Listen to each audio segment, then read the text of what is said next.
Secretaria de Infraestrutura e Meio Ambiente do Estado de São Paulo nessa quarta-feira, onde acabou de ocorrer um ato, uma manifestação. Sabe por quê? Porque o governador João Dória Júnior quer vender, privatizar vários parques públicos aqui de São Paulo. Inclusive o Petar, que é considerada a maior reserva de Mata Atlântica no Brasil e no mundo. É isso, o governo quer vender e explorar o meio ambiente. Nesse vídeo você vai ver a palavra de quem está aqui nesse ato, na luta, das associações de moradores que estão sendo reprimidas pelo governo, dos movimentos sociais que estão cuidando desses parques, inclusive de um diretor, ex-diretor, aqui do Parque Vila Lobos e do Parque Cândido Portinari, que está dizendo, desde o seu conhecimento técnico, de essa privatização, essa concessão, não vai servir à população do estado de São Paulo e está sendo feita da pior maneira possível. Cola junto, presta atenção, mas antes vou dizer para você, se você acha que a questão dos parques aqui no estado de São Paulo, que o meio ambiente precisa ser protegido e que essa luta precisa ser reivindicada, vou te pedir para se inscrever no canal, para curtir esse vídeo, para compartilhar ele. Qualquer ação que você faz aqui, seja um comentário que for, ela vai fazer com que esse vídeo chegue a mais gente dentro do YouTube. Tamo junto. Estou aqui com Marcos Adelino, presidente da Associação Haja Sustentável, que está contando uma notícia estarrecedora, que tem uma política de perseguição por parte do governo Dória a 600 famílias que estão hoje no Parque Jurupará. Conta o que está acontecendo. Lá o governo vem aterrorizando essas famílias, né? O Estado, ele não reconhece o nosso direito à propriedade, então ele vem usando de proibições. Então nós somos proibidos de reformar as casas, proibido de entrar com material de construção, as escolas foram fechadas, as igrejas foram fechadas, eles fizeram estudos, não fizeram estudos para a criação do parque estadual, esses parques foram criados em cima de propriedades e a associação sempre tentou o diálogo construtivo com o Estado e o Estado nunca teve um retorno com a associação. Todas as vezes que nós somos recebidos pelos secretários do meio ambiente, que já devem ter sido 8 ou 9 secretários, então todos pegam o problema, empurram com a barriga e não querem resolver. Nós tivemos da Secretaria do Meio Ambiente para que o Estado revisasse o plano de manejo do parque, mudasse a categoria para compatibilizar a nossa presença, mas foi ao contrário, o Estado entrou com reintegração de posse, então ele chega lá, derruba as casas, em um total arbitrariedade, né? Não respeitam nossos documentos, então eles chamam a gente para resolver o problema, a gente vem, senta, faz o grupo de trabalho e depois o que a gente recebe como sociedade, como população, é o Estado traindo a nós todos. Então estão fazendo o pessoal de Ibiúna, do Parque Jurupará, de otário, né? Chamando vocês para negociar e na prática falando, vou mandar a polícia para te tirar da sua casa. É isso, gente, essa denúncia estarrecedora. É isso que acontece no estado de São Paulo com a desculpa ambiental, sendo que eles têm um plano, vocês têm um plano de proteção da área, é isso? Em 30 anos de parque, a população até hoje não, depois que a associação viu que o Estado não ia fazer nada nesse sentido, a associação virou protagonista. Então, porque senão, se fosse até hoje, as pessoas nem sabiam que era uma unidade de conservação. Então você vê 30 anos de parque, a população nem sabe o que é meio ambiente lá. Então, aí a associação veio com projetos sustentáveis, projetos inclusivos, que o Estado lá só gerou exclusão social e miséria. Então, nossa associação, até um caso onde o Estado tinha que nos agradecer, falou, pô, a comunidade local se juntou, está ajudando o Estado e o que a gente levou foi essa facada nas costas. Estou aqui com a Ana Beatriz, da cidade de Poranga, no interior de São Paulo, do movimento Petar Sem Concessão. Ana Beatriz, o que a gente está fazendo aqui em Pinheiros, aqui na capital de São Paulo, meio-dia numa quarta-feira? Nós estamos nos manifestando em rede com outros parques públicos urbanos e também outras áreas ambientais que são do estado de São Paulo, para o fim da privatização das nossas áreas públicas, nossos parques ambientais, as nossas áreas verdes. Nós nos organizamos em rede, isso foi um chamado que acabou acontecendo e organizou esses primeiros grupos, mas nós também estamos abertos à adesão de outros grupos que estejam lutando pela não concessão, a não privatização das nossas áreas verdes. E por que você, moradora de Poranga, da região do parque, parque mesmo, do PETAR, porque você está aqui nesse momento. Em que isso te toca como pessoa? Então, na verdade, o PETAR, ele faz parte da minha história, da história de todo mundo de Iporanga, né? Minha família é da região de Iporanga, no município onde 75% do PETAR está localizado lá. E o projeto que eles preveem é um projeto que ele provavelmente vai trazer gentrificação, impacto social, cultural, econômico imensurável para a população local. Ele é um projeto de luxo, né, que visa priorizar um desenvolvimento de alto luxo com glamps e mini jeeps focando num turista que não é o cliente de hoje, e ele vai acabar impactando tanto a população daqui como a população de lá. Eu sou arquiteta, sou urbanista, e quando o projeto de concessão ele foi lançado, nós nos organizamos num grupo de pessoas para analisar esse processo. Identificamos diversos riscos sociais, econômicos e ambientais, e por isso que nós formamos o PETAR sem concessão. Vamos um pouquinho mais para frente aqui. Essa análise que vocês fizeram como arquiteta, né, dos riscos ambientais. O governo, vocês mandaram isso para o governo? Qual foi a resposta da Secretaria de Infraestrutura e Meio Ambiente? Não, na verdade nós não mandamos para o governo, mas a gente tentou questionar as formas de participação pública, que o Vale do Ribeira é um lugar onde não tem internet, onde as estradas elas são ruins, onde o transporte, não existe transporte público, e os sistemas, as audiências públicas, elas foram digitais, virtuais, e a forma de consulta pública desse material também era via planilha de Excel feita pela internet. Então, na verdade, o que a gente fez? Nós nos mobilizamos para tentar interromper esse processo a qualquer custo, para que faça um novo, porque o processo do jeito que ele está, os riscos que eles representam, não adianta reformar. Não é apontar problemas no contrato, a gente tem que fazer um contrato por inteiro. Um dos maiores riscos do PETAR é porque eles estão prevendo a transferência da posse direta da terra por 30 anos, com liberdade de exploração comercial de como quiser. Isso significa que a concessionária vai ser dona da terra. E no contrato está escrito também que ela deverá se fazer valer a lei. Ou seja, ela vai ser dona, vai fazer o papel do Estado e vai dominar todos os atrativos turísticos que podem ser explorados no PETAR, que é um parque que ocupa, né, 1/4 do município de Iporanga, que desalojou muita gente por conta da proteção integral, e que agora eles estão retirando também a possibilidade de um desenvolvimento sustentável através do turismo para, na verdade, passar por uma iniciativa privada. A população da cidade, de alguma forma, foi escutada? Aconteceu alguma audiência pública em Iporanga? Porque o que a gente vê do governo Dória nos últimos anos é zero diálogo com as ferramentas que já existem com a população. Eu acho que se atinge a cidade seria o mínimo, né? Então, além das populações, da população local, nós também temos diversas comunidades tradicionais, quilombolas, caiçaras, etc. Então, o que eles fizeram? Eles fizeram algumas reuniões com essas comunidades, eles fizeram uma visita em cada comunidade, tiraram foto deles em roda, não escreveram a ata e colocaram isso como justificativa de participação. As comunidades tradicionais, elas têm o direito de consulta pública, e essa consulta ela tem que ser da forma que a população, que a comunidade decidir, né, que ela tem que ser consultada de acordo com a OIT 169. E isso não foi respeitado. Então, tá havendo, né, processos via TJS para tentar parar esse processo, né? Porque eles desrespeitam os direitos das comunidades tradicionais. Além das comunidades tradicionais, falando na comunidade local, que é o povo normal, o povo comum, o pobre comum, eles, na verdade, fizeram uma audiência pública, onde era uma audiência reduzida apenas para 40 pessoas, virtual, onde eles não estavam presentes, eles estavam aqui na secretaria, fazendo com uma conexão ruim, teve vários problemas, né, de conectividade no local. E que eles acabaram, a gente tentou cancelar a qualquer custo. Na verdade, nós tivemos 3 decisões judiciais a favor do cancelamento e da apresentação de dados consistentes que não foram apresentados. No entanto, no último dia de trabalho, o presidente do TJSP, nas férias já, ele cancelou essas decisões da regional de Eldorado lá.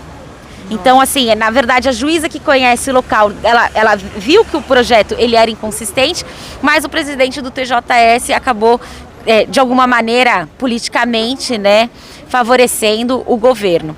E é muito interessante porque, assim, o governo do estado, ele está divulgando uma série de materiais midiáticos. Então, o primeiro foi um filminho de uma menininha que fazia assim: Vocês sabem o que é concessão? Não tenham medo, eu vou te explicar. Então eles usam, né, da emoção, a voz da criança, e nesse vídeo eles colocam que 100% das vagas iam ser CLT para a população local, o que não tem nada disso escrito em contrato, para iludir mesmo as pessoas, isso uma semana antes. E agora, depois que a gente conseguiu ampliar um pouco a voz, a gente conseguiu parar, porque eles queriam nos leiloar em dezembro. Então nós estamos chegando em março e hoje saiu que eles cancelaram de novo o processo do PETAR por um tempo indeterminado por conta dessa movimentação mesmo, né? Mas eles lançaram agora um panfletinho falando como que o PETAR vai impactar positivamente a comunidade local, a região, as cidades e tudo mais, entendeu? Panfleto mentiroso. O estudo da GeoBrasília, ele é uma vergonha. Ele realmente transforma os núcleos, né, de preservação e conservação da natureza em unidades de negócio. Então você vê tudo como unidades de negócio, prevendo, por exemplo, cobrar R$90 por 20 fotos, entendeu? Então é isso, que turista que vai poder ir lá? Então eles fazem um comparativo, por exemplo, com cavernas da Nova Zelândia. São comparações que também não têm consistência científica, é um absurdo. Para impedir, saiba o resumo disso, é para impedir você, que é pobre, que é trabalhador, que paga, né, para respirar aqui nessa cidade, para que você diminua essa capacidade de acesso a esses lugares, deixar cada vez mais restrito e fazer esse povo lucrar demais. O que eu queria que a galera soubesse é assim, essa luta não é uma luta de quem tá lá na cidade, perto do parque, das comunidades tradicionais ali em volta, né? Porque se a gente faz uma pesquisa rápida, a gente vê que a maior reserva de Mata Atlântica que existe aqui no Brasil é no PETAR, né? A gente vê a importância que a Unesco dá, esses dados todos vocês já sabem. Então, se você tivesse que falar com a galera que está em casa, porque a gente estava falando da sua experiência, da experiência da comunidade, por que para quem está ali, essa luta aqui é fundamental? Ela é uma luta fundamental porque ela é em relação aos nossos espaços públicos, né? E os nossos espaços públicos que é de todo mundo, é o nosso direito constitucional a acesso ao meio ambiente sadio, é a proteção da nossa biodiversidade, onde a gente pode, de repente, descobrir remédios e coisas assim, é sobre as nossas riquezas naturais. Não tem como a gente expropriar as nossas riquezas, continuar expropriando como no tempo do Brasil colônia. Porque no momento em que eu vendo toda a exploração para uma empresa internacional ou que não seja nem do local, eu estou tirando a riqueza, explorando, retirando sem retornar e mandando para fora. Então é uma luta por um desenvolvimento sustentável, é uma luta por um desenvolvimento para o clima, é uma luta para a justiça racial, para a justiça climática, para racismo ambiental. É uma luta para o povo, né? E não é uma luta para as empresas privadas internacionais, para comuna dos nossos governantes que ficam fazendo negócio em cima do nosso território e da nossa pobreza. Para quem aí se importa com as queimadas na Amazônia, quero dizer para vocês, especialmente em São Paulo, na maior cidade aqui do Brasil, e no estado, né, que é o estado mais rico da federação, a gente está sofrendo disso aqui do lado. Sim. E aí trazer o cartaz do movimento, muito bonito. E é isso, a luta de vocês está pesada, vamos continuar. E quem está aí, divulga. O que a pessoa pode fazer concretamente, né, para ajudar o movimento? É ampliar a nossa voz. Então, Iporanga tem 4.200 habitantes. A gente não faz cosquinha em político nenhum. A gente precisa de vocês para expandir cada vez mais. Então, atualmente, nós temos uma página no Instagram, então, @PetarSemConcessão, onde a gente divulga não apenas as questões do parque em si, mas também questões legais sobre o Sistema Nacional de Unidade de Conservação, sobre o conceito de privatização e concessão, coisas para tirar a dúvida em relação ao que a gente tem em relação às políticas de conservação e preservação do meio ambiente também, e sobre a história do lugar. Então, assim, divulgando o máximo possível, ampliando, se tiver contato com algum jornalista, se puder, se conhecer pessoas que são muito influentes e puder compartilhar nas redes e pedir para assinar as nossas petições, isso é muito importante. Nós temos uma petição pública e nós também temos uma pressão em parceria com a Minha Sampa, que a gente manda diretamente um e-mail para o governador pedindo a paralisação. Atualmente temos 10.000 assinaturas, mas para uma dimensão de São Paulo isso ainda é muito pouco. Então a gente precisa de vocês para poder ampliar a nossa voz e ter realmente um impacto político nessa política do João Dória. É isso, recado dado. Salve, salve família, estou aqui com o Flávio, que é representante do movimento Rede Nosso Parque, muito interessante porque o Flávio está aqui lutando contra a privatização, a concessão dos parques, mas ele está aqui com conhecimento técnico que ninguém tem, que é o conhecimento de quem foi diretor de 2 dos parques que estão para ser privatizados. Me diga, Flávio, da sua perspectiva técnica, né? Isso faz algum sentido, privatizar esses parques? Não faz o mínimo sentido. Eu vou dar um exemplo. Eu fui diretor do Parque Vila Lobos em 2004, 2008. O parque, na época, a gente conseguiu... O parque estava acabado, ele estava com a Secretaria de Esportes, ele foi transferido ali sem recursos, inclusive. A gente conseguiu depois por parcerias, uma série de coisas. A gente conseguiu fazer shows lá dentro do parque, a gente trouxe o Cirque du Soleil, a gente trouxe um monte de coisa que deu muito recurso para aquele parque, a ponto de sustentar não só o Vila Lobos, como outros parques. Muito dinheiro aquele parque gera, se você souber administrar. Se você souber, se não roubar e trabalhar muito, você consegue administrar muito bem aquele parque e gerar muito recursos para outros parques. Depois entrou por questão política, não sei o quê, daí o Chico Graziano me tirou, aquele negócio todo, daí desde 2015 me convidaram para voltar para o parque.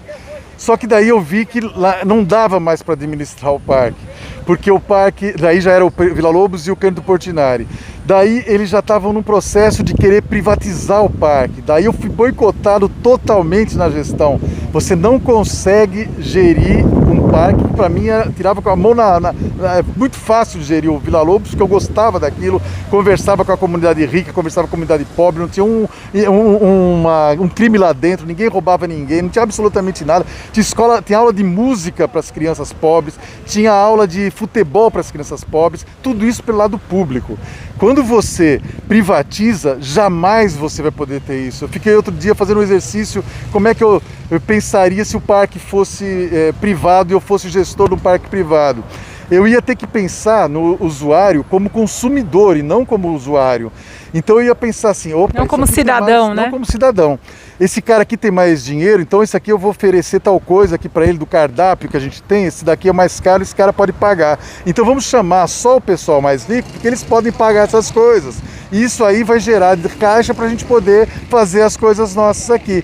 Pobre, me desculpe, mas você não vai ter vez. É esse o pensamento, porque quando você olha o Parque Vila Lobos hoje, que dentro do Parque Vila Lobos tem brancos, negros, tem pessoas de todas as classes sociais lá dentro do Parque Vila Lobos, e você vai do lado, no Shopping Vila Lobos, só tem gente branca de classe média, média alta ou muito rico. Então, são encostados, um encostado no outro.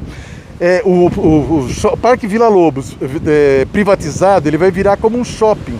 Na verdade, você não paga para entrar, mas você paga tudo que for lá dentro. Você vai jogar bola, você vai ter que alugar a quadra. Se você fizer qualquer evento lá dentro, você vai tirar fotografia, vai ter que pagar, como já está acontecendo com o Ibirapuera. Ibirapuera, se alguém chega lá para praticar esporte com alguém, com um instrutor e tudo mais, esse instrutor tem que pagar para o parque. Então isso tudo vai tirar o parque das pessoas mais pobres. É isso que vai acontecer com a concessão, que nós não podemos deixar acontecer.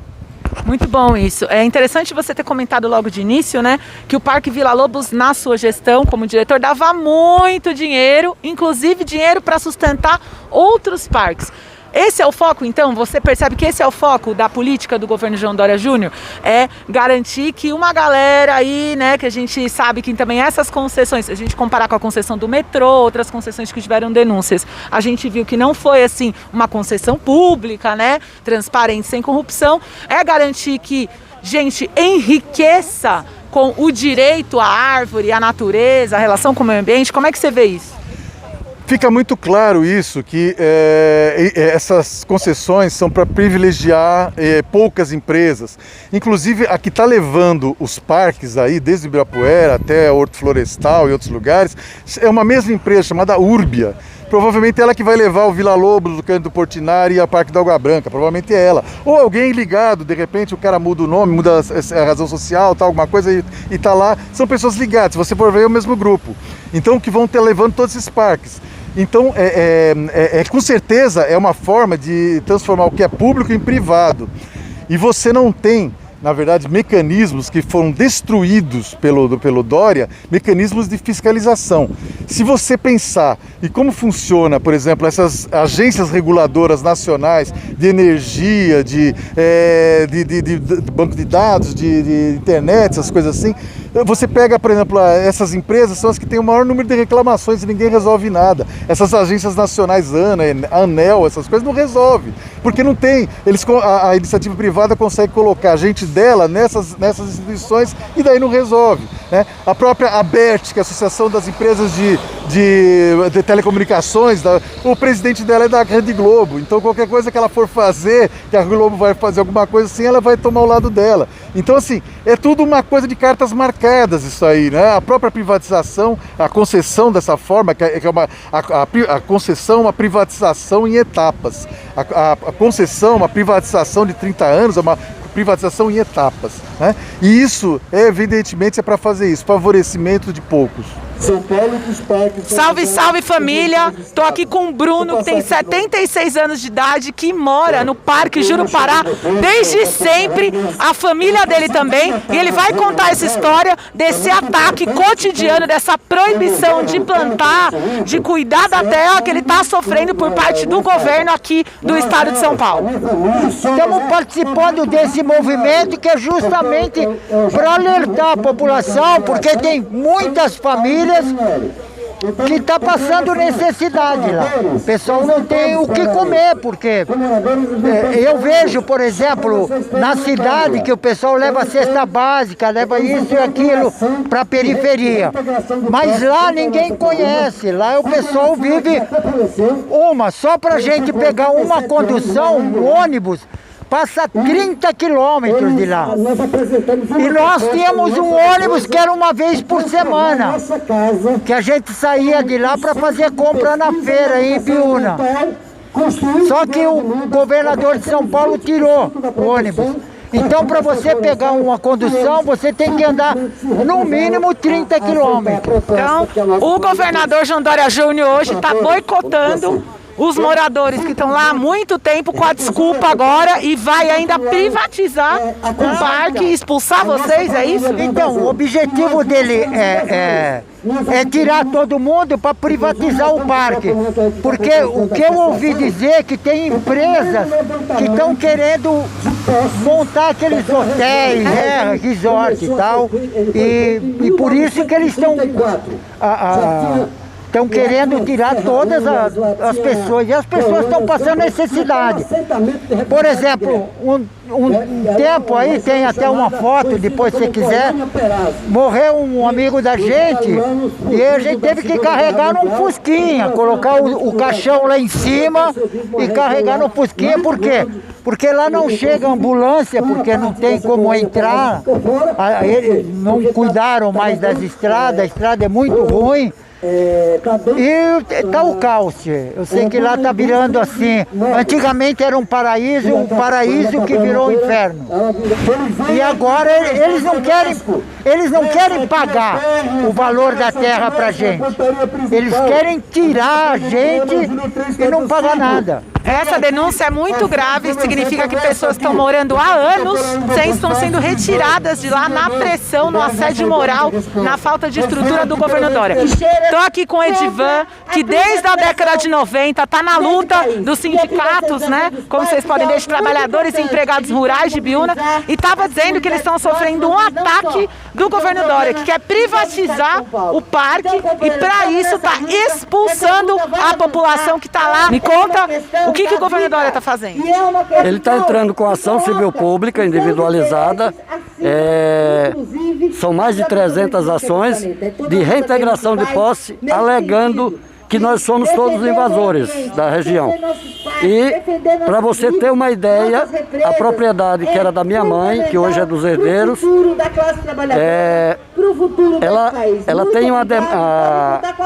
ela tem a demarcação, o histórico dela, a matrícula nossa, é de um levantamento feito pelo próprio Estado em 1934.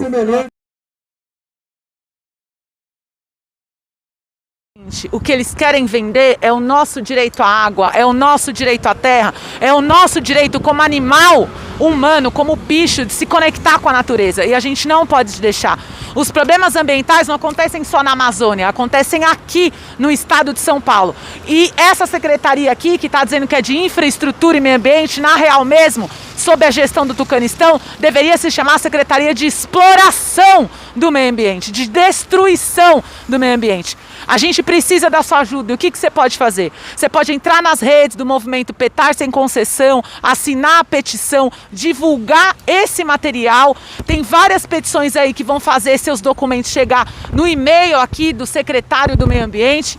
Essa é uma ação importante e, além disso, o mínimo é garantir que esse conhecimento que a gente passou para você hoje aqui nesse vídeo chegue em mais gente. E como que ele vai chegar? Se você compartilhar esse vídeo, se você se inscrever no canal, comentar, salvar, todas as interações que você fizer aqui vão fazer o YouTube entregar para mais gente. E eu sei que essa luta é minha, é sua, é pela nossa sobrevivência enquanto bicho, pelo nosso direito a esse planeta aqui e agora. E o que está acontecendo é aqui, na maior cidade da América Latina, no maior estado mais rico da federação. Tamo junto.